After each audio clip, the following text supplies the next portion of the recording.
Hello बच्चों, नमस्कार। स्वागत है आपका अपने चैनल जीएस ग्रो अकेडमी पर। दोस्तों दोस्तों कैसे हो आप? उम्मीद करता हूँ आप सभी अच्छे होंगे दोस्तों, स्वस्थ होंगे, खुश होंगे और अपने एग्ज़ाम की तैयारी बेहतर तरीके से कर रहे होंगे। तो दोस्तों जैसा आप जानते हो, आपका SSCGD का एग्ज़ाम बहुत ही नज़दीक आ चुका है। 4 फरवरी से आपका एग्ज़ाम स्टार्ट होने वाला है। आज 1 तारीख हो गई है। तो सबसे पहले तो जिन भाइयों का और जिन बहनों का आपका 4 फरवरी का एग्ज़ाम है, तो उनको मेरी तरफ से सबसे पहले बेस्ट ऑफ लक। आप अपने एग्ज़ाम में बेहतर करिए दोस्तों, अपना बेस्ट दीजिए। आपकी तैयारी बेहतर हो गई होगी और प्रैक्टिस करते रहिए। अभी 2 दिन बाकी आपके लिए, तो इन 2 दिनों में दोस्तों आप अपनी ज़्यादा ज़्यादा प्रैक्टिस कीजिए ताकि आपका एग्ज़ाम में अच्छा स्कोर हो सके। तो आशा करते हैं आपका एग्ज़ाम बेस्ट जाए। ठीक है दोस्तों, तो चलिए दोस्तों, जैसे आप जानते हो हमने आपके लिए SSCGD का रिवीजन कोर्स स्टार्ट किया था, SSCGD के लिए मैथ्स का। और इसमें दोस्तों हमने 21 क्लास का आपका रिवीजन कोर्स रखा था ये। ठीक है, 18 क्लास हमारी इस पर हो गई है और आपकी आज की जो क्लास होगी दोस्तों, ये 19 क्लास होगी हमारी इस पर। उम्मीद करता हूँ आपने वीडियोस देखी होंगे, अच्छे से प्रैक्टिस की होगी। तो जिन बच्चों ने प्रैक्टिस की है अच्छे से दोस्तों, वो इसको दोबारा से रिवाइज कर सकते हैं। आज की जो हमारी क्लास है 19 क्लास, इसको भी दोस्तों ध्यान से देखिए। आपके एग्ज़ाम के पॉइंट ऑफ व्यू से बड़ी ही इंपॉर्टेंट क्लासेस है सारी की सारी। तो जैसे आप एग्ज़ाम देने जाओगे, ठीक है, आपको एग्ज़ाम में जाने पहचाने क्वेश्चन ही लगेंगे सब। ठीक है, तो कोई भी नया क्वेश्चन नहीं लगेगा। एग्जाम में जो क्वेश्चन आएंगे आपके दोस्तों, वो आपके प्रैक्टिस के आधार पे आएंगे, जो आप यहाँ पे प्रैक्टिस करके जा रहे हो। ठीक है, तो कोई भी क्वेश्चन आपको ऐसा नहीं लगेगा जो आपने ना पढ़ा हो। तो लगातार आप प्रैक्टिस करते रहिए। जिन भाइयों का 4 तारीख को एग्जाम है, फिर से उनको मेरी तरफ से एक बार फिर से बेस्ट ऑफ लक। तो चलिए देरी ना करते हुए आज की वीडियो स्टार्ट कर लेते हैं। आज का जो सेशन है दोस्तों, वो भी आपके लिए बड़ा ही इम्पोर्टेंट सेशन है। तो चलिए स्टार्ट करते हैं आज की वीडियो। आज का पहला क्वेश्चन आपके लिए लगा देता हूं। सारे ही क्वेश्चन दोस्तों इंपॉर्टेंट होंगे आपके, तो एक एक क्वेश्चन को अच्छे से प्रैक्टिस करके जाइए। और जब दोस्तों आप एग्जाम में जाओगे तो आपको मैथ्स से बिल्कुल भी डर नहीं लगेगा। सारा आपका एग्जाम एकदम फर्स्ट क्लास जाएगा, ऐसी हम उम्मीद करते हैं आपके एग्जाम के लिए। तो ये रहा आपका पहला क्वेश्चन, कार्य समय का क्वेश्चन दोस्तों। और ये क्वेश्चन दोस्तों ऐसा है, ये ज़्यादातर एग्जाम में आपको दिखा होगा जब आपने प्रैक्टिस की होगी, इसलिए हमने ये क्वेश्चन आज यहाँ पे लिया है प्रैक्टिस के तौर पर। क्या पता आपके एग्जाम में आपको दिख जाए। तो वेरी वेरी इंपॉर्टेंट क्वेश्चन है कार्य समय का। P Q की तुलना में 50% अधिक समय लेता है किसी काम करने में। चलिए, यदि वे एक साथ कार्य करते हैं तो कार्य 18 दिन में पूरा हो जाता है। क्यों अकेले इस काम को कितने दिन में पूरा करेगा? ये हमें दोस्तों इसमें बताना है, क्यों अकेला कितने दिन में काम करेगा। तो यहाँ पे दिया गया है P Q की तुलना में 50% अधिक समय लेता है। इसका मतलब क्या हो गया दोस्तों? अगर ये 50% अधिक समय लेता है तो इनके समय का अनुपात क्या बनेगा दोस्तों? यहाँ पे इनके टाइम का रेशो बना सकते हैं आप। ये P है, P और Q। यहाँ पे इनके जो समय का रेशो है वो दिया है। एक तरह से देखा जाए तो P Q से 50% अधिक समय लेता है। अगर दोस्तों परसेंटेज में ये 100% समय लेता है तो P से 50% ज़्यादा, यानी कि 150% ये समय लेता होगा। तो इनका रेशो कितना बनेगा? 50 या 150 और 50 दूनी 100। तो रेशो बनेगा दोस्तों इनके समय का 3:2। अब आगे चलते हैं दोस्तों। यहाँ से मैं आपको बता दूँ एक बात कि 2 व्यक्ति के समान समय करने में जो दोस्तों समान काम को करने में जो समय लिया जाता है, उस समय का रेशो उनकी क्षमताओं के रेशो का अपोजिट होता है। तो यहाँ पे जो समय का रेशो दोस्तों है, क्योंकि समान कार्य कर रहे हैं यहाँ पे, समान काम को करते हुए P Q से 50% समय ज़्यादा लेता है। तो यहाँ पे इनकी क्षमता का जो रेशो बनेगा वो इनके समय का उल्टा होगा, मतलब 2:3 हो जाएगा दोस्तों। ठीक है, यहाँ पे इनकी क्षमता बन जाएगी 2:3। अब क्वेश्चन में बोला गया है दोस्तों, ये दोनों मिलकर किसी काम को 18 दिन में पूरा कर लेते हैं। क्वेश्चन को ध्यान सुनिए, दोनों मिलकर किसी काम को 18 दिन में पूरा कर लेते हैं। तो जब ये दोनों मिलकर काम करेंगे दोस्तों, तो दोनों की क्षमता भी क्या हो जाएगी? जुड़ जाएगी। यहाँ पे P की क्षमता कितनी है? 2। Q की क्षमता कितनी है? 3। ये क्षमता क्या होती है मैं आपको बताना चाहता हूँ। ये क्षमता होती है दोस्तों किसी व्यक्ति द्वारा एक दिन में या 1 घंटे में या फिर 1 मिनट में किया गया काम। ठीक है, यहाँ पे आपका समय दिनों में दे रखा है, तो क्षमता भी दोस्तों किस में आएगी? यहाँ पे दिनों में आएगी। P एक दिन में 2 काम करता है रेशो में और Q करता है 3। ठीक है दोस्तों, तो हम ये मान सकते हैं P की क्षमता 2, एक दिन में 2 काम करेगा, Q करेगा कितना 3। तो जब ये दोनों मिलेंगे दोस्तों, तो दोनों मिलकर एक दिन में कितना काम करेंगे, आप बोलोगे 5 काम करेंगे। कितना काम करेंगे, 5। इनकी क्षमता 5 हो जाएगी दोस्तों एक दिन में काम करने की। और काम कब तक करते हैं दोस्तों ये दोनों मिलकर, 18 दिन तक। 18 दिन के हिसाब से दोस्तों इनका टोटल काम कितना हो जाएगा, तो ये काम हो जाएगा दोस्तों 90। ये 90 इनका टोटल वर्क है। अब ये टोटल वर्क दोस्तों हमें किससे कराना है, केवल Q से कराना है। तो Q की क्षमता का पता होना चाहिए दोस्तों, Q की क्षमता कितनी होगी।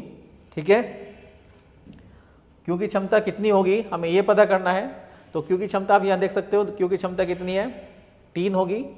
Q एक दिन में 3 काम करता है, तो एक दिन में 3 के हिसाब से 90 काम करेगा कितने दिन में, तो यहाँ से इसका टाइम निकल जाएगा, 3 से आप इसे डिवाइड कर दीजिए। Q करता है एक दिन में 3 काम, तो 90 काम करने में कितना समय लेगा, 30 दिन।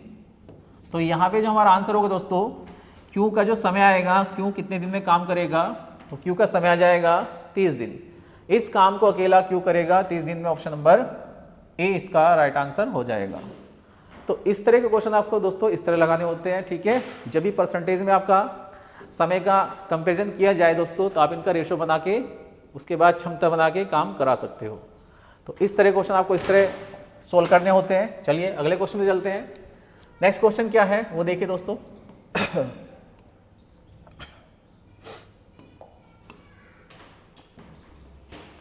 ये रहा एवरेज का क्वेश्चन। एवरेज का बड़ा ही अच्छा क्वेश्चन है दोस्तों, एग्जाम में पूछा गया क्वेश्चन है। उम्मीद करता हूं आप इसे अच्छे समझेंगे और आपके एग्जाम में आने के चांसेस भी इसके बहुत ज़्यादा है। ए का 3 गुना और बी का 4 गुना का जो परिणाम बनता है दोस्तों, उसका औसत क्या है, 17 है। ए के 4 गुने बी के 3 गुने का जो परिणामों का औसत बनता है कितना बनता है, 18 बनता है। तो ए और बी का योगफल कितना होगा, ये हमें यहाँ पे बताना है योगफल। तो योगफल कितना होगा ये हमें निकालना है दोस्तों। ठीक है, तो इसने बोला है ए का 3 गुना, तो ए का 3 गुना कितना हो जाएगा, 3a। ए का 3 गुना कितना होगा, 3a। और इसने बोला है बी का 4 गुना, तो बी का 4 गुना हो जाएगा 4b। और इनका औसत दिया है कितना दोस्तों, 17। अगर इनका औसत 17 दिया है तो योगफल कितना हो जाएगा दोस्तों, इनका 17 दूनी 34। ठीक है, आगे चलते हैं। आगे क्या बोला इसने, ए का 4 गुना और बी के 3 गुने के परिणामों का जो औसत है कितना है, 18 है। तो इनका योगफल कितना बनेगा, ए का 4 गुना ले लेते हैं इस बार, ए का 4 गुना प्लस बी का 3 गुना। ठीक है, तो इनका जो योगफल बनेगा कितना बनेगा दोस्तों, औसत दे रखा है 18 और योगफल कितना हो जाएगा 18 गुना 2, तो यहाँ से बनेगा 34 और यहाँ से बनेगा दोस्तों कितना योगफल 36।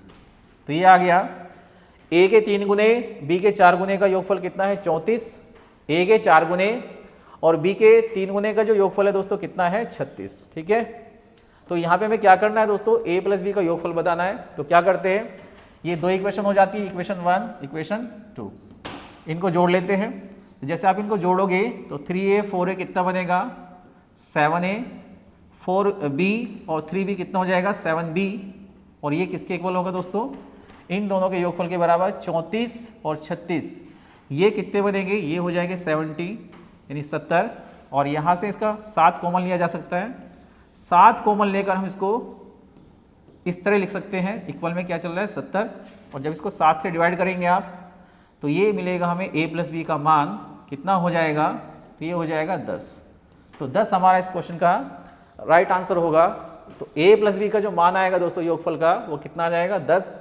ऑप्शन नंबर बी हमारा इस क्वेश्चन का राइट आंसर होगा। तो ये क्वेश्चन आपको इस प्रकार से लगाना था। तो चलिए अगले क्वेश्चन पे चलते हैं। अगला क्वेश्चन क्या है आपके लिए,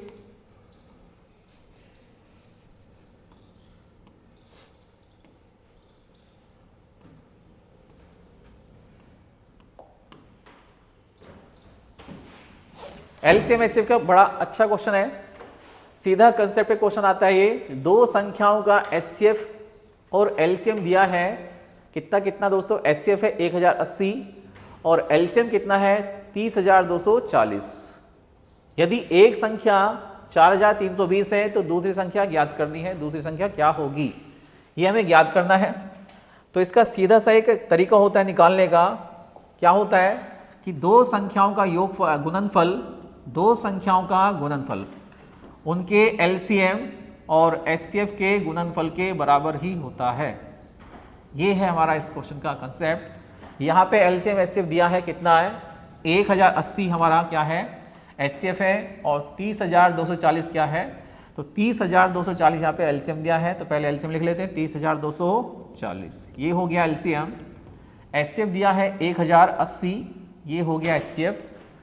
तो एलसीएम 30,240 गुना एचसीएफ कितना है 1080। इन दोनों का गुणनफल किसके बराबर होगा दोस्तों, इन दोनों संख्याओं के जिनके ये एलसीएम और एचसीएफ हैं उनके बराबर। ठीक है, यहाँ पे हमें एक संख्या मिली है, कितनी है, एक संख्या दी गई है 4,320, तो दूसरी संख्या कैसे निकालेंगे, गुना कर देंगे। अब इसको सोल्व करना है। सोल्व करने का तरीका क्या होगा दोस्तों, देखिए आप पहले 0 से 0 काट लीजिए, यहाँ से 0 काट लीजिए आप, मैंने इसकी 0 काट ली। आप देख पा रहे दोस्तों 108 है यहाँ पे, ये कितना है 432। 108 से कितनी बार जाएगा, 4 बार जाएगा, तो 108 चौका कितने होते हैं 432 होते हैं, तो 4 भी हमारा किसके बराबर हो जाएगा इधर 30240, ये वाला। ठीक है दोस्तों, 4 से जब इसको काटोगे तो 4 सत्ते 28, 4 पंजे 20 और 4 छिक्का 24, तो दूसरी संख्या कितनी आ जाएगी, तो दूसरी संख्या हमारी आ जाएगी 7,560। तो ऑप्शन नंबर सी हमारा इस क्वेश्चन का सही आंसर होगा। ठीक है, ये क्वेश्चन आपको इस तरह लगाना था, ये इस लैंग्वेज पर दोस्तों सीधा क्वेश्चन बनता है, तो आपको ये ध्यान से देखना है, इस कंसेप्ट को अच्छे समझ के जाना है। हो सकता है आपके एग्जाम में इसी कंसेप्ट से एचसीएफ एलसीएम का क्वेश्चन पूछा जाए, तो क्वेश्चन को ध्यान से समझ के प्रैक्टिस करके अच्छे से जाइए। जब तक आपका एग्जाम नहीं होता आप इनकी प्रैक्टिस लगातार करते रहिए। तो चलिए अगले क्वेश्चन पे चलते हैं। अगला क्वेश्चन क्या है आपके लिए आज का, वो देखते हैं। परसेंटेज का एक क्वेश्चन है, और ये क्वेश्चन दोस्तों बहुत ट्रेंडिंग क्वेश्चन है। इस तरह का क्वेश्चन परसेंटेज का काफ़ी पूछा जा रहा है, लगभग हर एक दूसरे एग्जाम में इसका रूप देखने को मिलता है इस क्वेश्चन का। तो यहाँ पे क्वेश्चन क्या दिया है, विकास अपने वेतन का 80% खर्च कर देता है, उसके वेतन में 25% की वृद्धि हुई तथा उसके खर्चे में 15% की वृद्धि हुई, तो उसकी बचत में कितने % की वृद्धि होगी, ये हमें इसमें बताना है। तो देखिए जब भी दोस्तों ऐसा क्वेश्चन आ जाए, मैं आपको इसका जो तरीका बताऊंगा उस तरीके से आप इसको करोगे तो कम से कम कैलकुलेशन में आप इसका आंसर आसानी से दे जाओगे और कम समय में दोस्तों। तो क्या करना है, रेशो मेथड से हम इसको करेंगे। पहले हम यहाँ पे क्या बनाएंगे दोस्तों, खर्च और बचत का रेशो बना लेते हैं। अगर ये 80% खर्च करता है तो बचाता कितना होगा दोस्तों अपने इनकम में से। अगर कोई दोस्तों अपना खर्चा 80% रखता है तो इसकी सेविंग कितनी होगी, 80% खर्चा, तो यहाँ पे सेविंग कितनी होगी 20%। ठीक है दोस्तों, इसको छोटा करके रेशो बनाइए आप इसका, 20 से कट जाएगा ये, 20 चौक 80 और 20 एकन 20। तो जितना छोटा आप रेशो में रखोगे उतना कैलकुलेशन आसान होगी आपकी। तो इनकम कितनी मानेंगे आप इसकी दोस्तों, इनकम क्या होती है, खर्चा प्लस सेविंग हमारी किसके बराबर होती है, इनकम के बराबर। खर्चा और बचत को जोड़ के हमारी क्या बन जाती है दोस्तों, इनकम बनती है। तो इनकम कितनी हो जाएगी हमारी यहाँ पे रेशो में 5। अब देखिए आगे क्वेश्चन के अकॉर्डिंग चलते हैं। वेतन में 25% की वृद्धि होती है। अगर वेतन में 25% की वृद्धि होती है तो यहाँ वेतन कितना दिया है दोस्तों, यहाँ वेतन हमने कितना माना है 5, तो 5 में 25% की वृद्धि हो जाएगी। 25 का आपको 25 लिखना है दोस्तों, 125 नहीं लिखना। जितना परसेंटेज दिया जाता है इस मेथड में आपको उतना ही लिखना होता है। तो वेतन में 25% की वृद्धि, तो गुना में केवल आप 25% ही लिखोगे, 125 नहीं लिखोगे। ठीक है, और इसके खर्चे में कितनी वृद्धि हो गई 15% की, तो यहाँ पे 15% से गुना करोगे आप। परसेंटेज से परसेंटेज कट जाता है, आपको केवल नंबर लेना है। यहाँ पे परसेंटेज का नंबर कितना दिया है 15% और 25%। 15 चौका 60 दोस्तों, ये 60 हो जाता है। यहाँ पे मान सकते हो थोड़ी देर के लिए x, किसकी बचत में x% की कमी या वृद्धि हुई है, और आपको ये प्लस में लेना होता है, इसको प्लस कर लीजिए। 25 पंजे 125, ये हो गया। और मैं आपको इसलिए कह रहा था दोस्तों, अगर आप इस मेथड से करोगे तो आपकी कैलकुलेशन जो होगी एकदम सिंपल होगी, कम से कम होगी, तो आपका आंसर जल्दी आएगा, सटीक आंसर आएगा, गलत होने के चांस ना के बराबर। ठीक है दोस्तों, तो x की वैल्यू जो भी आएगी वही हमारा इसका आंसर हो जाएगा। तो 125 में से आप घटाओगे कितना दोस्तों 60, ये 60 बराबर से उधर माइनस में जाएगा। तो 125 में जब 60 घटेगा दोस्तों कितना बचेगा 65। तो 65% इस क्वेश्चन का राइट आंसर होगा ऑप्शन नंबर डी। उसकी बचत में 65% की वृद्धि हो जाएगी। आपको इस तरह से इस क्वेश्चन का आंसर देना होता है। अगर आप ऐसे क्वेश्चन का आंसर दोगे तो कम समय में आप इस प्रकार के क्वेश्चन को कर सकते हो। चलिए अगले क्वेश्चन पे चलते हैं। तो ऑप्शन नंबर डी हमारे इस क्वेश्चन का आंसर था दोस्तों 65%। देखते हैं अगला क्वेश्चन क्या है।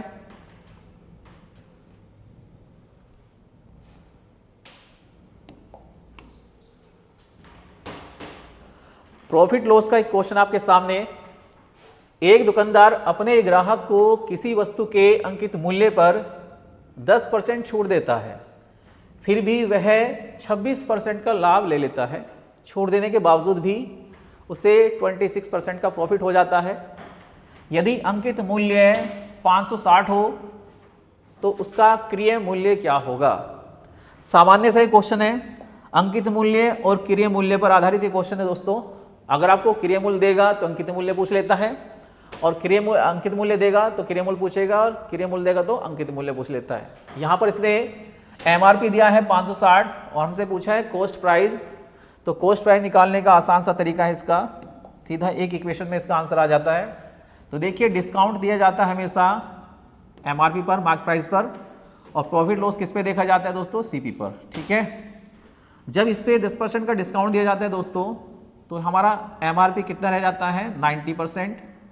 ये 90% दोस्तों, जैसे ये 90% होता है हमारा सीपी 100 से बढ़ के कितना हो जाता है 126। तो लाभ कितना होता है इस पे 26% का, तो सीपी हमारा हो जाता है 126। ठीक है दोस्तों, यहाँ हमें एमपी दिया है तो एमपी की जगह हम क्या रख सकते हैं दोस्तों 560। तो मैं यहाँ पे सीधा एमपी की जगह इसका वैल्यू रख देता हूँ 560। हमें वैल्यू किसकी निकाल दो सीपी की, तो काट लेते हैं इसको। ये कट जाएगा दोस्तों हमारा 9 से कट जाएगा 9 ढाई 90। ठीक है दोस्तों, परसेंटेज से परसेंटेज कट जाता है 9 ढाई 90, और 14 नंबर 126, तो 14 बार कटेगा दोस्तों 9 से। 9 1 9, 9 चौक 36, 9 से मैंने ये काटा, 9 से ये कट गया। अब 14 से ये कट जाएगा हमारा 14 चौका 56, ये 40 बार कटा दोस्तों। तो सीपी की वैल्यू कितनी आ जाती है, सीपी हमारा जो आ जाता है वो कितना आता है 40 गुना 10 मतलब 400। तो इस क्वेश्चन का जो आंसर होगा दोस्तों, कॉस्ट प्राइस क्या होगा इसका कॉस्ट प्राइस हो जाएगा 400 रुपया। तो 400 रुपये हमारा इस क्वेश्चन का सही आंसर हो गया ऑप्शन नंबर ए। इस तरह आपको इसका आंसर देना था। तो चलिए चलते हैं अगले क्वेश्चन पर। ये आसान से क्वेश्चन था परंतु है बड़ा इंपॉर्टेंट। आगे चलते हैं।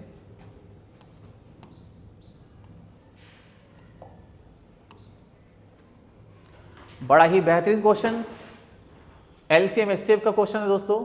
ध्यान से देखिए, क्वेश्चन की लैंग्वेज को पढ़ना है पहले। किसी विद्यालय में 4, 5 और 6वीं कक्षा में, चौथी, 5वीं और 6ठी कक्षा में दोस्तों छात्रों की संख्या दी गई है अलग अलग 188, 282 और 423।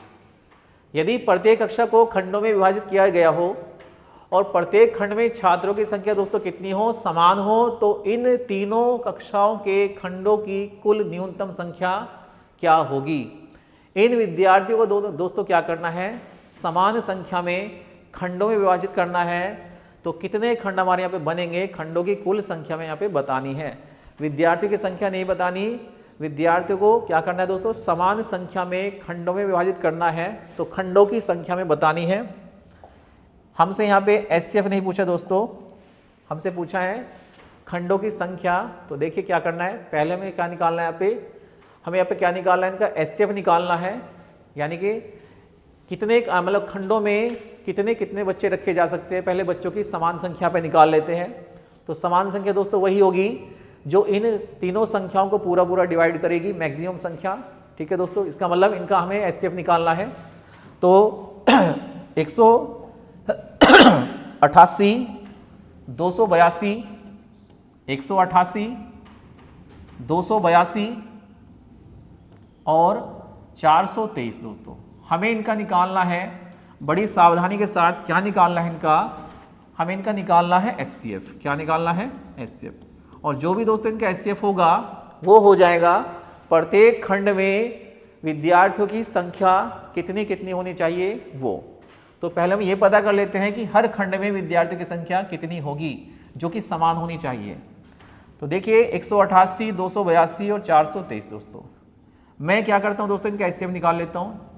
इनका जो HCF आएगा दोस्तों, पहले आप ये देखिए दोनों संख्या काफ़ी नज़दीक हैं, तो इनका जो गैप है वो देख लेता हूँ कितना आता है, 94। इनका गैप कितना आएगा, इनका गैप आएगा 94 दोस्तों, ठीक है। कितना आ जाएगा, 94। तो हमारा जो HCF होगा दोस्तों या तो 94 होगा या 94 का कोई मल्टीपल होगा। यदि मैं इसका HCF 94 मान लेता हूँ, मान लेते हैं इसका HCF 94 आ गया, तो 94 से जाता है 2 बार, ये कट जाता है 94 से। 188 हमारा कट जाएगा दोस्तों, ये कट जाता है 94 से। 94 से दोस्तों ये भी कट जाएगा 3 बार, ठीक है। 94 दिया, 282 होते हैं, ये भी कट गया। परंतु दोस्तों 94 से हमें ये कटता नहीं दिखाई दे रहा, क्योंकि लास्ट में क्या आ रहा है, 3 आ रहा है। और 4 के टेबल में दोस्तों अगर हमारा यूनिट डिजिट 4 हो दोस्तों, तो 4 के टेबल में जहाँ तक मुझे पता है इकाई का अंक 3 कभी नहीं आता दोस्तों, ठीक है। इसका मतलब ये नंबर दोस्तों क्या है, ये नंबर हमारा 94 से नहीं कटेगा। इसका मतलब हमें 94 को कोई फैक्टर लेना है। 47 दूनी 94 होते हैं। 2 इसका आंसर नहीं हो सकता दोस्तों, क्योंकि ये विषम संख्या है और 2 सम संख्या है, तो 2 को छोड़ दीजिए आप पहले ही। 47 से चेक कर लेते हैं। अगर ये नंबर हमारा 94 से कटा था तो 47 से भी कट गया होगा दोस्तों। 47 चौका 188 होते हैं, और दोस्तों 47 से हमारा ये भी कट जाएगा नंबर, ठीक है। 47 से हमारा ये भी कट जाएगा, 47 से 6 बार कटेगा, 47 छिक्का 282 होंगे, और 47 से दोस्तों ये भी हमारा कट जाएगा, मेरे हिसाब से 47 से कटने वाला है। तो इसका मतलब क्या हो गया दोस्तों, 47 हमारा इन तीनों संख्याओं का क्या बनेगा, ऐसे बन जाएगा। ये 47 से 9 बार कट जाएगा, 9 सत्ते 63 और 9 चौक 36 और 6 42 दोस्तों। तो ये 47 से 9 बार कट गया, ये भी कट गया दोस्तों, ये भी कट गया, ठीक है दोस्तों। तो 47 से कितनी बार कटेगा ये चेक करना है। ये संख्या हमारी 47 से कितनी बार कटेगी, इसका HCF 47 आ गया। तो अब देखते हैं दोस्तों, हमें संख्या निकालनी है खंडों की, ठीक है। HCF हमारा कितना आ गया, 47। अब हमें खंडों की संख्या निकालनी है, तो खंडों की संख्या कैसे निकालनी है आपको, तो खंडों की संख्या क्या होगी वो हमें ज्ञात करना है। खंडों की संख्या, HCF हमने निकाल लिया 47, तो खंडों की संख्या दोस्तों क्या होगी, पहले बच्चे कितने हैं दोस्तों क्लास 4th में, तो 4th क्लास के बच्चों की संख्या कितनी है दोस्तों 88। तो 47 से डिवाइड करेंगे आप इसको, तो कितने खंड बनेंगे यहाँ से, तो 4 खंड दोस्तों यहाँ से बनेंगे। इसी तरह से 5th क्लास के बच्चों का जो टोटल कितना है दोस्तों 282 है। इस 282 को भी आप 47 से डिवाइड करके खंडों की संख्या निकाल लोगे, तो 47 छिक्का दोस्तों कितने होते हैं, 47 छिक्का 282 होते हैं। चलिए इसी तरह से किसका निकाल लेंगे दोस्तों, क्लास 6 के खंडों की संख्या निकाल लेते हैं। बच्चे कितने हैं यहाँ पे 423, तो क्लास 6 में कितने बच्चे हैं, यहाँ बच्चे हैं दोस्तों 423, और 423 को जब डिवाइड करोगे 47 से तो कितना बार कटेगा दोस्तों 9 बार, तो 9 यहाँ से मिलेगा आपको। तो कुल में आके आपके कितने खंड बनेंगे दोस्तों, 6 यहाँ बने, 9 यहाँ बने, तो 9 6 15 और दोस्तों 4 19। तो हमारे टोटल कितने खंड बन रहे हैं यहाँ पे, 47 से यहाँ पे 4 बार ये कटा दोस्तों 4, 47 से दोस्तों 6 बार ये कटा, 6 खंड यहाँ पे निकलेंगे 47 के, और 47 बच्चों के हिसाब से दोस्तों 423 के कितने खंड बनेंगे 9, 9 सत्ते 63, 9 चौक 36 दोस्तों, ठीक है। तो 9 6 15 और 4 23। तो खंडों की कुल संख्या कितनी हो जाएगी दोस्तों, यहाँ पे खंडों की संख्या हो जाएगी 4 + 6 + 9, तो ये हो जाएगा आपका 19। तो 19 इस क्वेश्चन का राइट आंसर होगा। तो ऑप्शन नंबर सी इस क्वेश्चन का राइट आंसर होगा। इस तरह से आपको इस क्वेश्चन का आंसर देना था। पहले हमने यहाँ पे क्या किया, HCF निकाला दोस्तों, HCF से 1 बाय 1 को डिवाइड किया, तो खंडों की संख्या जो हमारी आ गई 4 6 9, इनको जोड़ के हमें बताना दोस्तों कितने खंड बनेंगे, तो 19 इस क्वेश्चन का राइट आंसर हो जाएगा। चलिए उम्मीद करता हूँ कि क्वेश्चन समझ में आ गया होगा। चलते हैं अगले क्वेश्चन पर। ये रहा वन ऑफ द बेहतरीन क्वेश्चन एक और रेशो का, एग्जाम में कई बार ये पूछा गया है, इसलिए मैं आपके सामने इसको लेकर आया हूँ आज। हो सकता है आगे भी किसी शिफ्ट में SSCGD की ये पूछा जा सकता है, तो देखिए प्रैक्टिस करके जाइए अच्छे से इसकी। यदि 750 को XYZ में इस प्रकार से बांटा जाए, किस प्रकार से कि x के हिस्से में से 5 कम कर दें y के हिस्से में से 10 कम कर दें और z के हिस्से में से कितना कम कर दें 15, तो इनका रेशो कितना बनेगा 5:4:3 में बनेगा। हमें बताना है दोस्तों क्या, इन तीनों का हिस्सा में बताना है कि इन तीनों का वास्तव में हिस्सा कितना है। तो चलिए हमारे पास धन कितना है दोस्तों, जो इन्हें बंटवारा करना है 750 रुपये हमारे पास यहाँ पे है। और ये आदमी कितने हैं जिनमें धन बांटना है, तो आदमी है हमारे पास यहाँ पे कितने दोस्तों 3, ये x y और z में ये पैसा बटेगा दोस्तों, ठीक है। परंतु क्या है दोस्तों, इन्होंने क्या किया है, कुछ इस तरह से इसको बांटा है कि x के हिस्से में से 5 कम, y के हिस्से में से 10 कम और z के हिस्से में से 15 कम करने के बाद जो इनका रेशो बनता है दोस्तों, इनका रेशो क्या बनता है, इनका रेशो बनता है 5, इसमें से कम कर दीजिए आप और कलर चेंज कर लेते हैं इसका ताकि डिफरेंस दिखाई दे। 5 इसके हिस्से में से कम किए और y के हिस्से में से 10 कम किए, तो इसमें से 10 माइनस हो जाते हैं दोस्तों। और z के हिस्से में से कितना कम किया दोस्तों, z के हिस्से में से उसने कम किया है 15। ऐसा करने के बाद जो इनका रेशो बना दोस्तों, इनका रेशो जो बना वो दे रखा है, इनका रेशो बन रहा है 5:4:3। ये कम करने का मतलब क्या होता है दोस्तों, इनके हिस्सों में से हमने पैसे कम कर दिए। हम ये कम क्यों कर देते हैं दोस्तों, ताकि हम एक फिक्स रेशो बना सके, ठीक है दोस्तों। बंटवारा करने के बाद इनको जितने पैसे इनसे लिए गए हैं दोस्तों वापस कर दिए जाएंगे। ये केवल एक फिक्स रेशो में बंटवारा करने के लिए ऐसा किया जाता है ताकि इनका रेशो पूरा पूरा हो सके। तो देखिए यहाँ पे 5 रुपये x के कम हो गए दोस्तों, 10 y के कम हो गए और 15 z के कम हो गए दोस्तों। तो टोटल यहाँ पे कितने कम हो गए, तो 15 10 25 और 5 30। तो इनके हिस्सों से दोस्तों 30 रुपये कम हो गए। ये 30 रुपये कम होने का मतलब दोस्तों क्या हो जाता है, टोटल में से 30 रुपये कम हो गए। तो टोटल कितना है हमारा 750। तो आपको क्या करना है, 750 में से 30 रुपये हटा देने हैं दोस्तों। 30 रुपये हटाने के बाद इनके हिस्सों का जो अनुपात बनेगा वो बनेगा 5:4:3, ठीक है। तो यहाँ पे दोस्तों टोटल पैसा कितना रह जाएगा जो इनमें बटेगा इस रेशो में। इस रेशो में दोस्तों 750 रुपये नहीं बटेंगे, क्योंकि यहाँ पे क्या है दोस्तों 5, 10 और 15 यानी कि 30 रुपये कम करने के बाद ये रेशो बना है। तो यहाँ से हम 30 रुपये कम कर लेते हैं, तो 720 रुपये को बांटना है इस रेशो में, ठीक है। 720 का बंटवारा हमारा इस रेशो में होने वाला है। तो चलिए टोटल कर लेते हैं, 720 को इनके रेशो के योगफल से डिवाइड कर लेते हैं। 5 4 9 3 12, यहाँ से हमें वैल्यू मिलेगी टोटल की कितनी दोस्तों, रेशो 12 और 12 किसके बराबर है 720 के बराबर। 1 किसके बराबर होगा, 1 रेशो की वैल्यू निकाल लेते हैं 60 रुपया, ये आ गया दोस्तों, ठीक है। अब यहाँ से हम आसानी से बता सकते हैं दोस्तों किसके हिस्से में कितना पैसा जाने वाला है। तो 1 की वैल्यू 60 आ गई। यहाँ पे x का रेशो क्या बना दोस्तों बंटवारे का 5, 4 और 3। तो x का 5 है दोस्तों, 1 60 के बराबर है, तो 5 किसके बराबर होगा, तो यहाँ से हमें वैल्यू किसकी मिलेगी, x - 5 की वैल्यू दोस्तों कितनी है यहाँ पे, x - 5 की वैल्यू यहाँ पे 5 है। y - 10 की वैल्यू कितनी है 4 और z - 15 की वैल्यू कितनी है 3। तो यहाँ से जो हमें वैल्यू मिलेगी दोस्तों, x - 5 की वैल्यू किसके बराबर होगी, किसके बराबर दोस्तों 5 गुना 60 मतलब 300 के बराबर दोस्तों, किसके बराबर 300 के। x में से जब 5 रुपये कम कर दिए जाते हैं तो 300 होता है। तो x की वास्तव में वैल्यू कितनी होगी, x का मान कितना होगा दोस्तों, तो यहाँ से x का मान आ जाएगा कितना 305 दोस्तों। जितना इनके हिस्सों में से हमने कम किया है बाद में उसको जोड़ दिया जाता है। तो x का जो मान बनेगा कितना बनेगा, वो बनेगा 305। ऑप्शन में झांक लेते हैं एक बार, x का मान 305 इसमें नहीं है दोस्तों, इसमें नहीं है, इसमें नहीं है, केवल इसमें है। इसका मतलब इस क्वेश्चन का आंसर क्या होने वाला है 305, 250, 195। Option number B. तो y का हिस्सा कितना आ जाएगा, y का हिस्सा आ जाएगा दोस्तों यहाँ पे देखो कितना है 4 है दोस्तों, और 1 की वैल्यू किसके बराबर 60 के। तो 6 चौक 24, 240 और 10 250। इसका मतलब यही हमारा आंसर सेटिस्फाई होगा, बिल्कुल आगे जाने की आवश्यकता नहीं है। तो ऑप्शन नंबर बी हमारे इस क्वेश्चन का आंसर हो जाएगा।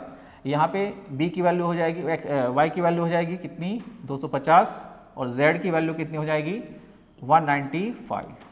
तो ये इन तीनों का क्या हो जाता है, हिस्सा हो जाता है। तो इस तरह से आपको क्वेश्चन सोल्व करना था। चलते हैं अगले क्वेश्चन पर। चलिए ऑप्शन नंबर बी हमारे इस क्वेश्चन का राइट आंसर हो गया।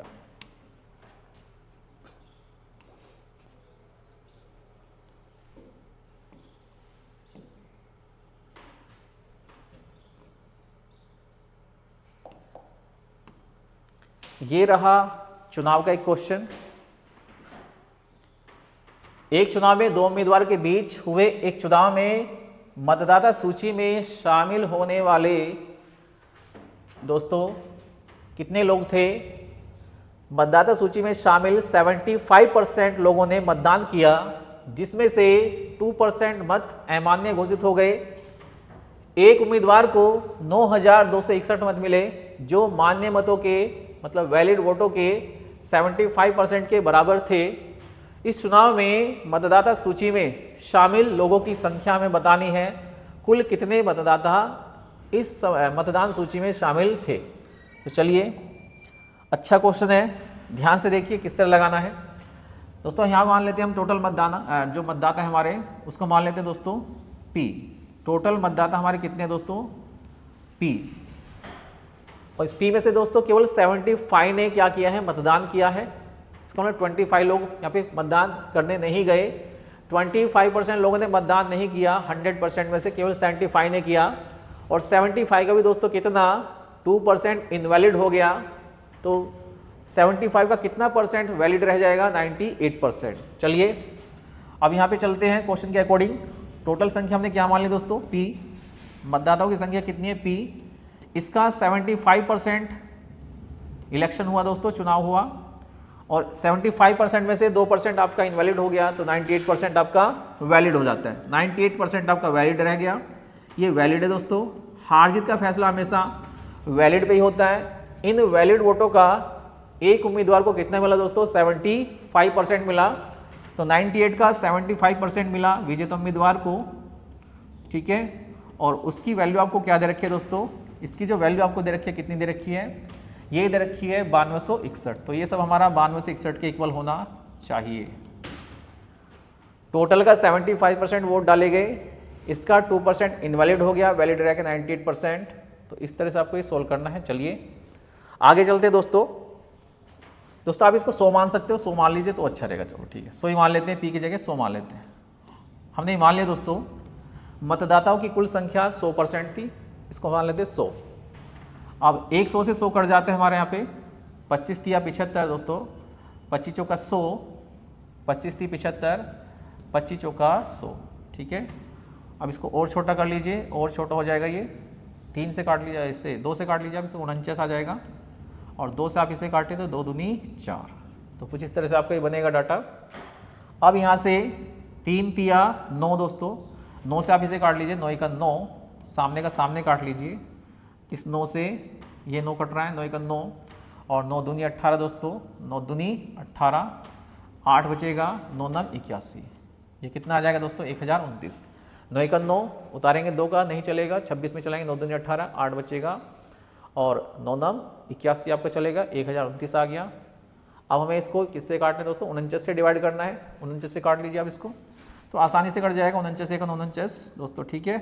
49 1 49, 49 दूनी 98, बचेगा 4, 49 1 49। तो कितना आ गया दोस्तों? ये हमारा कितना आ गया यहाँ पे? ये हमारा यहाँ पे आ गया 21, और नीचे कितना है दोस्तों? 4 बच रहा है हमारा, 4 दूनी 8, 21 8 168। तो ये दोस्तों हमारा किसके बराबर आ गया? 168 के बराबर आ गया, क्योंकि नीचे 4 है, 4 दूनी 8, और 8 जाएगा 21 की गुना में, तो 1 की वैल्यू किसके बराबर आएगी? तो 1 बराबर होगा हमारा यहाँ पे 168 के बराबर। इसको थोड़ा कलर चेंज करके लिखते हैं। 1 बराबर क्या होगा? 168। और हमने यहाँ पे टोटल मतदाता कितने माने हैं दोस्तों? 100। तो इसको 100 बना दीजिए आप। तो 100 बराबर क्या होगा? 2 0 इधर लगाइए आप, और 2 0 उधर लगा दीजिए आप। तो टोटल मतदाताओं की जो संख्या होगी इस क्वेश्चन में वो कितनी हो जाएगी? 16,800। तो ऑप्शन नंबर डी हमारे इस क्वेश्चन का राइट आंसर हो जाएगा। ठीक है दोस्तों। तो चुनाव वाले क्वेश्चन को दोस्तों आपको इस तरह लगाना होता है। आप 100% मान के टोटल मतदाताओं को इस तरह से वैलिड इनवैलिड को निकाल कर क्वेश्चन को लगा सकते हो। चलिए अगले क्वेश्चन पे चलते हैं। क्या है आपका अगला क्वेश्चन, उसको देखिए।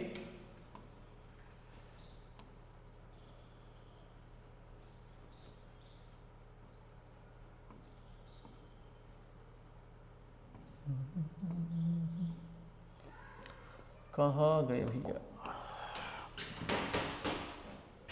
एक और क्वेश्चन आपके लिए जो बड़ा ही बेहतरीन है, चाल दूरी समय का क्वेश्चन। आपके लिए लेकर आया हूं दोस्तों।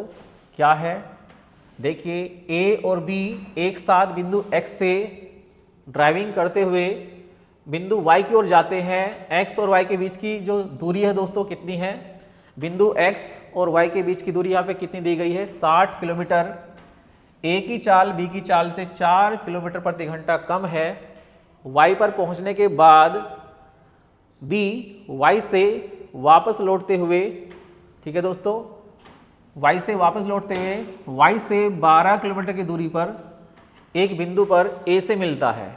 तो बताना है दोस्तों a की चाल कितनी है। कितना बढ़िया क्वेश्चन दोस्तों लैंग्वेज में ये, परंतु वही बच्चे से करेगा जो इसकी लैंग्वेज को समझ पाएगा, जो प्रैक्टिस करेगा अच्छे से। जिन बच्चों ने प्रैक्टिस की होगी इसकी वो इसको लगा सकते हैं, और जो बच्चे इसको पहली बार देखेंगे दोस्तों तो इसकी लैंग्वेज को समझने में थोड़ी दिक्कत आ सकती है। परंतु जो मैं आपको लैंग्वेज बताने वाला हूँ दोस्तों, इसकी जिस तरह मैं समझाऊंगा आप उसको एक बार ध्यान से देखिए, फिर आपको कभी इस तरह क्वेश्चन में कोई दिक्कत नहीं होगी। आप इसका आंसर आसानी से कुछ ही सेकंडों में दे पाएंगे। तो किस तरह से क्वेश्चन करना है वो देखिए दोस्तों।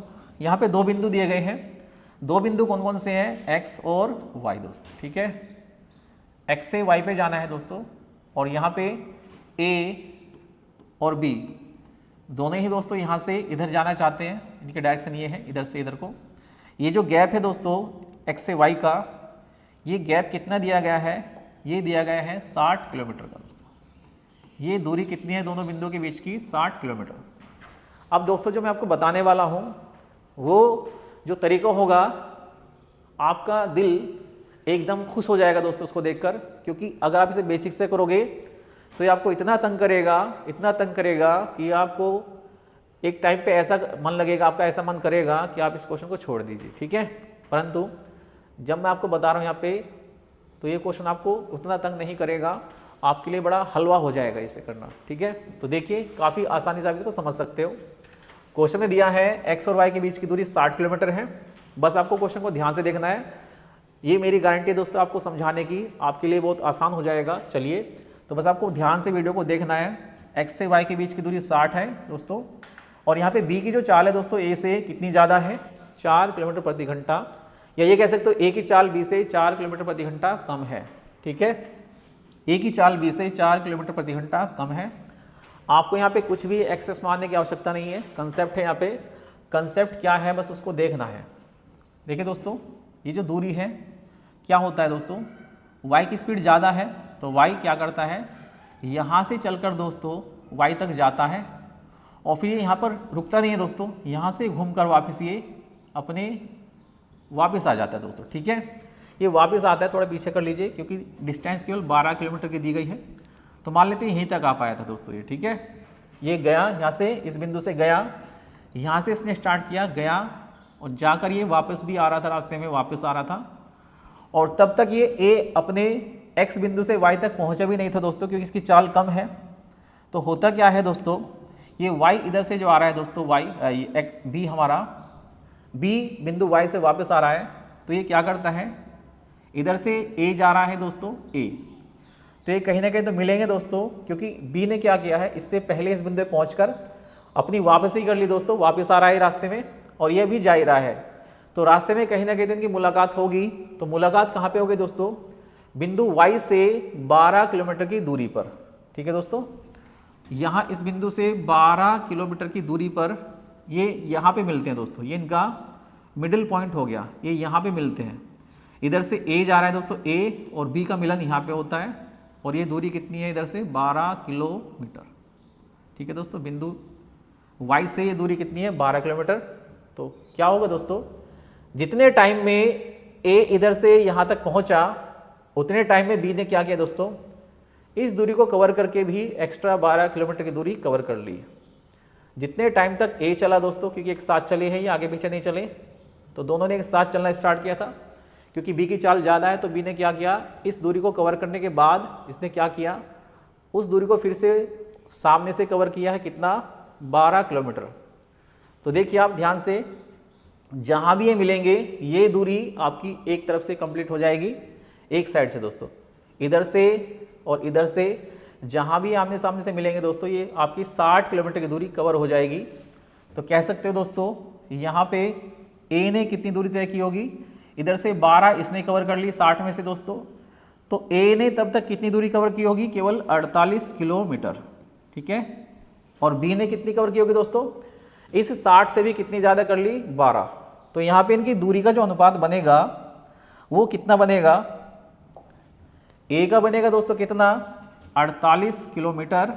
जितने समय में ए ने 48 किलोमीटर की दूरी तय की है, उतने समय में बी ने क्या किया दोस्तों? 60 किलोमीटर की दूरी तय करने के एक्स्ट्रा क्या दूरी तय कर ली? 12 किलोमीटर की और एक्स्ट्रा तय कर ली। तो 60 + 12 टोटल कितना हो जाएगा? 72। 60 एक तरफ जाने की दोस्तों और 12 उधर से आने की, तो 72 किलोमीटर की इसकी दूरी हो जाएगी। तो यहाँ पे दोस्तों समय बराबर है दोनों का चलने का। जितनी देर आपका x चलेगा उतनी देर यहाँ पे y चला है, b चला है दोस्तों। जितनी देर हमारा a चलेगा उतनी देर b चलेगा। तो इनकी दूरी का जो अनुपात बनेगा वो बनेगा 48:72। तो इसको छोटा कर लीजिए, ये इनकी दूरी का अनुपात होगा 24 दूनी 48, 24 × 72। ठीक है दोस्तों। तो अगर आपने लैंग्वेज को समझ लिया दोस्तों, तो अब ये क्वेश्चन आपके लिए कुछ भी नहीं रहा। यहाँ पे डिस्टेंस का जो अनुपात होगा दोस्तों, दूरी का जो अनुपात होगा, डिस्टेंस का अनुपात 2:3 है। आप जानते हैं दोस्तों, यदि समय आपका समान होता है, किसी दूरी को तय करने का समय समान हो, यदि आपका समय क्या हो दोस्तों? समान हो,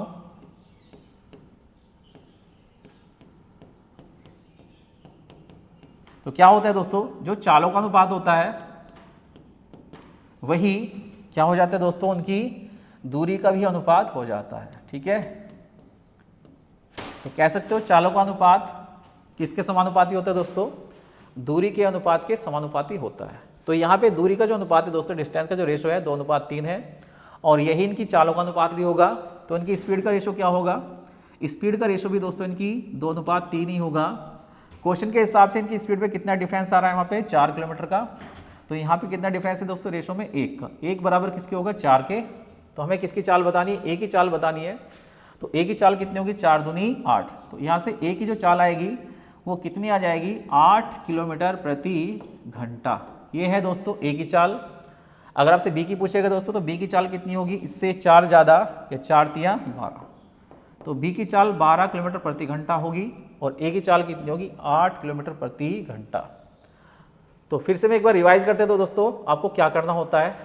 आपकी जो टोटल दूरी है दोस्तों, देखिए ये आपको जो टोटल गैप दिया जाता है दो बिंदुओं के बीच का, जब भी ऐसा क्वेश्चन आ जाए आपको क्या करना है? शॉर्ट में बताता हूँ आपको क्या करना है। जब y आपका उधर से सामने से आ रहा है तो कितनी दूरी तय कर रहा है? तो जब एक व्यक्ति दूसरे से कुछ दूरी ज़्यादा तय कर लेता है तो आपको क्या करना है? इसमें टोटल 60 है दोस्तों, एक बार आपको इसमें से ये घटा देना है 12, तो स्पीड कम वाले की दूरी आ जाएगी। और एक बार दोस्तों आपको क्या करना है? इसको जोड़ देना है। तो कितना आ जाएगा? 72। एक बार इस दूरी को आपको जोड़ देना है, एक बार घटा देना है। तो घटाने के बाद मंदी स्पीड वाले की दूरी आ जाएगी और जोड़ने के बाद दोस्तों क्या आएगा? जिसकी स्पीड ज़्यादा है उसकी दूरी आ जाएगी। जो इनकी दूरी का अनुपात बनेगा वही इनकी चालों का अनुपात बनेगा। तो यहाँ पे बस ये कंसेप्ट है। तो चालों का अनुपात 2:3 बना, अंतर 4 किलोमीटर प्रति घंटा का दे रखा है, तो 2 की वैल्यू आ जाएगी 8 किलोमीटर प्रति घंटा। तो चलिए चलते हैं अगले क्वेश्चन पर।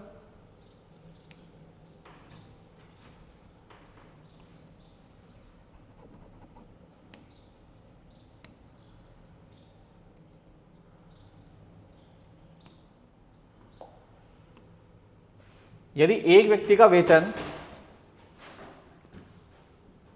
पहले साल 11% बढ़ता है, दूसरे साल 11% कम हो जाता है दोस्तों, ठीक है, तो आरंभिक वेतन के सापेक्ष तीसरे साल के आरंभ में उसके वेतन में प्रतिशत परिवर्तन कितना होगा, ये हमें बताना है। तो ये दोस्तों इसमें एक सीधा तरीका मैं आपको बताता हूँ, आसान क्वेश्चन है। जितना परसेंट आपकी वृद्धि हो रही है उतनी परसेंट आपकी कमी हो रही है यहाँ पे। तो ये इसमें हमेशा नुकसान ही रहता है इस तरह के परसेंटेज में। सक्सेस जो परसेंटेज आपका एक बार आपका 11% बढ़ गया और नेक्स्ट ईयर क्या हो गया? 11% घट गया। तो ऐसे में क्या होगा दोस्तों? जो हमारी एक्चुअल वैल्यू होती है उसमें कमी होने वाली होती है, हमेशा कमी होती है। अगर बढ़ा हुआ परसेंटेज घटा हुआ परसेंटेज समान हो तो ऐसे में आपको हमेशा हानि होती है, यानी हमारी वैल्यू हमेशा कम होती है एक्चुअल वैल्यू से। इसका मतलब ये है दोस्तों, हमारी जो वैल्यू होगी वो परसेंटेज में कम हो जाएगी, बस हमें देखना कितनी कम होने वाली है। यहाँ पे दो ऑप्शन प्लस वाले दे रखे हैं, ये तो ऑप्शन पहले खत्म हो जाएंगे ये ऑप्शन प्लस वाले कभी नहीं होते दोस्तों। अगर आपका घटा परसेंटेज और बढ़ा परसेंटेज बराबर है तो आपका प्लस में आंसर कभी नहीं आता दोस्तों, वृद्धि कभी नहीं होगी, कमी होगी। तो ऑप्शन नंबर ए या बी, इन दोनों में से हमारा कोई एक आंसर होगा। तो ऑप्शन नंबर ए या बी में से कौन सा आंसर है उसको चेक कर लेते हैं। तो यहाँ पे आपको क्या निकालना था दोस्तों, आपको यहाँ पे क्या करना है दोस्तों, इफेक्टिव परसेंटेज आपको देखना होता है टोटल का। तो लॉस परसेंटेज आपको देखना है यहाँ पे कितना लॉस हो रहा है यहाँ पे। तो लॉस परसेंटेज क्या होता है दोस्तों, आपका कॉमन रेट जो है आपका घटा बढ़ा कितना है, आर है, अपॉन में क्या करना है 100, और आर का आपको क्या करना है दोस्तों, स्क्वायर करना है, ठीक है। और ये हमारा क्या होगा दोस्तों, इफेक्टिव लॉस परसेंटेज के बराबर होगा। तो देखते हैं कितना परसेंट हमें नुकसान होने वाला है। तो चलिए देखते हैं, यहाँ पे हमारी जो दर है दोस्तों घटने बढ़ने की कितनी, 11। तो 11 का स्क्वायर कितना होता है, आप सभी जानते हो 11 का स्क्वायर कितना होता है। तो 11 का स्क्वायर होता है 121। 121 को जब आप 100 से डिवाइड करोगे दोस्तों तो 1.21 हमारे इस क्वेश्चन का आंसर आ जाएगा। तो यहाँ पे जो आपका इफेक्टिव लॉस परसेंटेज होगा दोस्तों कितना हो जाएगा, माइनस में कितना हो जाएगा दोस्तों 1.21, ऑप्शन नंबर ए। इतना परसेंट दोस्तों हमारा ये घट जाएगा एक्चुअल वैल्यू से। तो इस क्वेश्चन का जो आंसर होगा -1.21% होगा। चलिए ऑप्शन नंबर ए। क्या है अगला क्वेश्चन, देख लेते हैं दोस्तों। अगला क्वेश्चन क्या है आपके लिए, सारे ही क्वेश्चन बड़े ही इंपॉर्टेंट हैं। देखिए मेंसुरेशन का ये जो क्वेश्चन है दोस्तों ज़्यादातर एग्जाम में ये दिखता रहता है। सम चतुर्भुज का क्षेत्रफल दिया है 24 मीटर स्क्वायर है, इसके एक विकर्ण की लंबाई 8 मीटर है। सम चतुर्भुज के प्रत्येक भुजा की लंबाई कितनी होगी, हमें यहाँ पे इसकी साइड की लंबाई बताएं दोस्तों, इसकी साइड कितनी होगी, भुजा कितनी होगी। ऑप्शन दिए 5 मीटर, 10 मीटर, 4 मीटर और 6 मीटर। तो चलिए पहले हम आपको बता देते हैं समचतुर्भुज होता कैसा है दोस्तों। एक तरह का ये स्क्वायर ही होता है, परंतु इसके जो एंगल होते हैं दोस्तों वे सभी 90 डिग्री के नहीं होते, बस ये थोड़ा टेढ़ा होता है। इसकी भुजा दोस्तों चारों बराबर होती है, जैसे स्क्वायर की भुजा बराबर होती है, इसकी बराबर होती है। ये इसके डायगोनल होते हैं दोस्तों, ये बड़ा होता है कुछ, ये इससे छोटा होता है। इसके दो डायगोनल होते हैं। इसमें दोस्तों एक डायगोनल की लंबाई दे रखी है कितनी है, एक विकर्ण की लंबाई कितनी है 8 मीटर, दूसरे की पता नहीं कितनी है दोस्तों। तो यहाँ पे D1 को मान लेते हैं दोस्तों, D1 हमारा कितना है 8 मीटर। पहले विकर्ण की लंबाई कितनी है 8 मीटर, दूसरे विकर्ण की लंबाई हमें पता नहीं है, D2 की लंबाई हमें नहीं पता, इसको हमें निकालना पड़ेगा, ठीक है। और जहाँ पर दोस्तों ये विकर्ण एक दूसरे को बाइसेक्ट करते हैं, समद्विभाजित करते हैं, सम चतुर्भुज के जो विकर्ण है दोस्तों एक दूसरे को क्या करते हैं, समद्विभाजित करते हैं, बाइसेक्ट करते हैं। इसका मतलब ये है दोस्तों कि जो लंबाई आपकी टोटल लंबाई ये दो भागों में बराबर बराबर बढ़ जाती है। ये आपके विकर्ण की लंबाई टोटल कितनी 8, तो ये 4 इधर रह जाएगी दोस्तों और 4 इधर रह जाएगी, ठीक है। इसका मतलब ये है इस बिंदु पे दोनों ही क्या करते हैं, एक दूसरे को बाइसेक्ट करते हैं। ये टोटल जो लाइन है दोस्तों आपकी, ये विकर्ण की लाइन जो लाइन दिख रही है आपको, अगर ये पूरी की पूरी 8 है तो जहाँ एक दूसरे को काट रहे हैं दोस्तों ये एक दूसरे क्या हो जाएंगे, बाइसेक्ट हो जाएंगे, समद्विभाजित हो जाते हैं, समान दो भागों में बढ़ जाते हैं। तो यहाँ पे एक खास बात ये भी है दोस्तों कि जहाँ पे एक दूसरे को काटते हैं वहाँ पे क्या बनता है, एक क्या बनता है दोस्तों, राइट एंगल बनता है, 90 डिग्री का एंगल बनता है। तो एक तरह से कह सकते हो जब ये एक दूसरे को काटते हैं दोस्तों तो 4 क्या बनते हैं, समकोण त्रिभुज बनेंगे 1 2 3 4, ठीक है। यहाँ पे चारों की भुजा क्या है दोस्तों, बराबर है, चारों त्रिभुजों की भुजा क्या बनेगी, बराबर बनेगी, और 4 समकोण त्रिभुज बनते हैं। यहाँ पे ये वाली साइड कितनी दे रखी है 4 मीटर, और ये वाली साइड दोस्तों हमें पता नहीं कितनी है।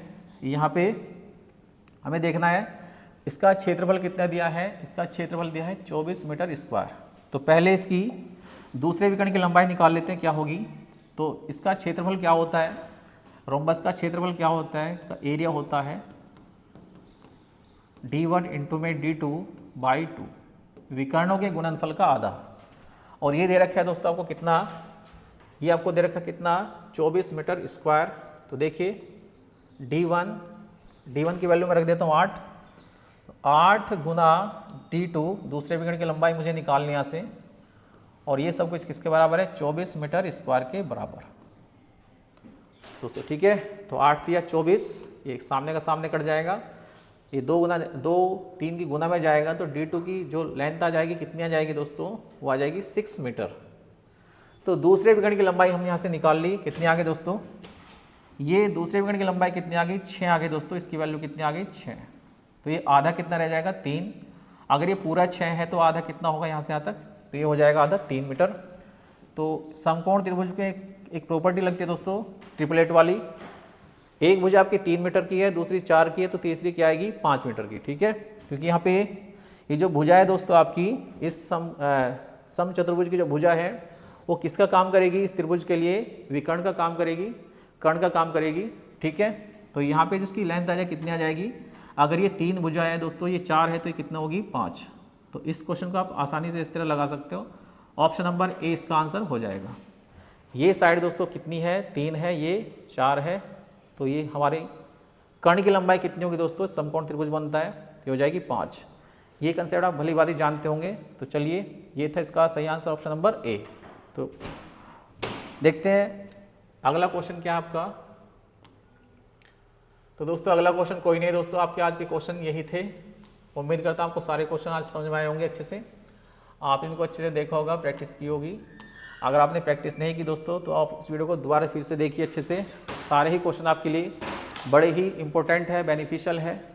तो आज के लिए इतना ही है दोस्तों, आपके लिए अपनी तैयारी को बरकरार रखिए, लगातार प्रैक्टिस करते रहिए जब तक एग्ज़ाम नहीं होता। तो चलिए इसी के साथ आपसे आज विदा लेते हैं, नमस्कार, अपना ध्यान रखिए, ओके, थैंक यू।